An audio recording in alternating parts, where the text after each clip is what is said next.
জাহান্নামের অতল গহ্বরে আগুনের ছোঁয়া লাগে এক ধরনের গাছ হয়, কাঁটাযুক্ত দুর্গন্ধযুক্ত একটা গাছ, এটার নাম জাক্কুম। জেনে রাখবেন কি নাম? জাক্কুম। বিশ্বনবী বললেন তিরমিজির বর্ণনায়, জাক্কুমের একটা টুকরা যদি আল্লাহ দুনিয়াতে ফেলে, পুরো দুনিয়াটা দুর্গন্ধে সয়লাব হয়ে যাবে। পুরো দুনিয়ার মানুষগুলো জাক্কুমের গন্ধে ওই জায়গায় শেষ, পুরো দুনিয়াটা নষ্ট হয়ে যাবে। ওই কাঁটাযুক্ত জাক্কুম তাদেরকে দেয়া হবে, ক্ষুধার চোটে জাক্কুমই খাইতে শুরু করবে। আহা, খেতেও পারবে না, গিলতেও পারবে না, এবার কয় পানি দাও। জাহান্নামীদের জন্য 4 ধরনের ঝর্ণা আছে।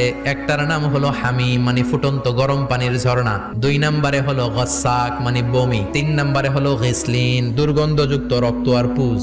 4 নম্বরে হচ্ছে মোহল, পোড়া তেল। খা, দাউ দাউ করে এগুলো থেকে আগুন জ্বলবে, তৃষ্ণার চোটে এগুলোই খেতে চাইবে।